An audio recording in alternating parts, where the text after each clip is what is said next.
नमस्कार मित्रों। आज की सुबह मैं विकास वर्धन पुनः आप लोगों के पास एक नई कहानी लेकर उपस्थित हुआ। एक लड़का था, युवक। उसे अध्यात्म में बड़ी रुचि थी। बहुत किताबें पढ़ता था। पढ़ते पढ़ते उसे बहुत जगह ये पंक्ति मिली कि बिना सद्गुरु के ज्ञान नहीं होता। फिर उसे लगा कि एक सद्गुरु की तलाश जरूर करनी चाहिए, जब उसके बिना ज्ञान होता ही नहीं है तो फिर मुझे मेरे जीवन में एक सद्गुरु का होना अनिवार्य है। फिर वह सद्गुरु की तलाश में अपने गांव से बाहर निकला। गांव से बाहर निकला तभी देखा कि गांव के खत्म होते ही उसी के गांव में एक साधु एक छोटी सी कुटिया बनाकर बैठा हुआ था। वह सोचा कि हो सकता है कि इन्हें सद्गुरु का कुछ पता हो, एक बार इनसे पूछ लूं कि देश में कोई सद्गुरु हैं तो मुझे जानकारी दें, मैं उनसे जाकर के मिलूं, या उनकी कोई पहचान पूछ लूं कि सद्गुरु की पहचान कैसे करें, क्योंकि हम तो सद्गुरु की को जानते नहीं कैसे होते हैं, और ज्ञान से तो हम उनकी पहचान कर नहीं सकते क्योंकि ज्ञान तो मेरे पास अभी है नहीं। तो उनकी पहचान तो कुछ भौतिक ही होनी चाहिए। तो वह उनके पास गया, उससे पूछा कि हमने सुना है, हमने पढ़ा है कि बिना सद्गुरु के ज्ञान होता नहीं है, और मुझे ज्ञान चाहिए ही चाहिए, मुझे सत्य का ज्ञान मुझे चाहिए ही चाहिए, क्योंकि जितनी भी वस्तुएं हैं वो सब तो क्षणभंगुर है। सत्य के साथ ही जीवन भर और जीवन के बाद भी जिया जा सकता है। तो उस व्यक्ति ने कहा, उस वृद्ध साधु ने कहा कि हाँ, यह बात बिल्कुल सही है।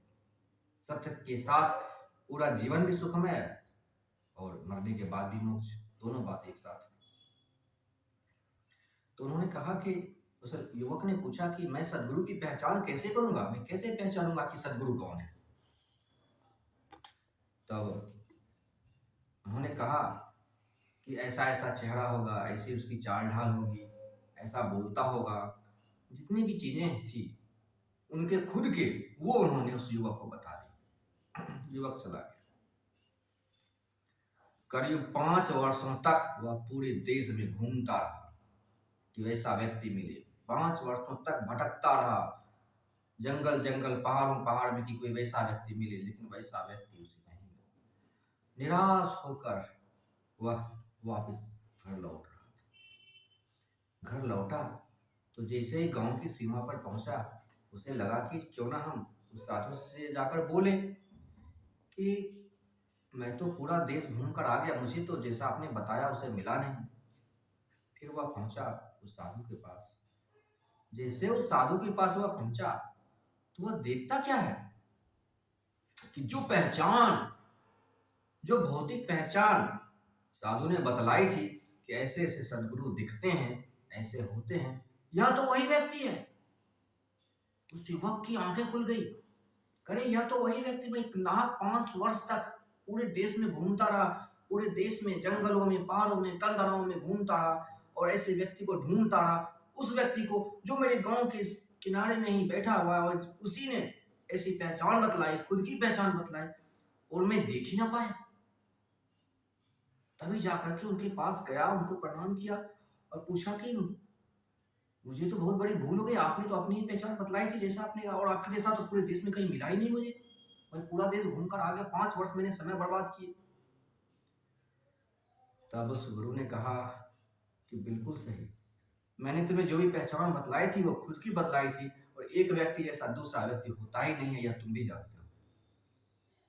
दुनिया में किसी भी व्यक्ति का प्रतिरूप एग्जैक्टली दूसरा नहीं होता, इसलिए मेरे जैसा व्यक्ति दूसरा मिलता कैसे, क्योंकि वो पहचान तो मैंने खुद की बतलाई थी, और मैं पिछले 5 वर्षों से तुम्हारे इंतजार में हूं कि कब तुम लौट करके आओगे, क्योंकि मेरे जैसा व्यक्ति तो तुम्हें मिलना ही नहीं था, क्योंकि जो पहचान मैंने तुम्हें बतलाई थी वो मैंने खुद की ही बतलाई थी, और उस वक्त पहचान बतलाने के बावजूद भी तुम मुझे देख ना सके, क्योंकि तुम्हारे भीतर ढूंढने की प्यास इतनी अधिक थी, तुम्हारे भीतर गुरु को ढूंढने की प्यास इतनी अधिक थी कि मैं तुम्हें दिखा ही नहीं।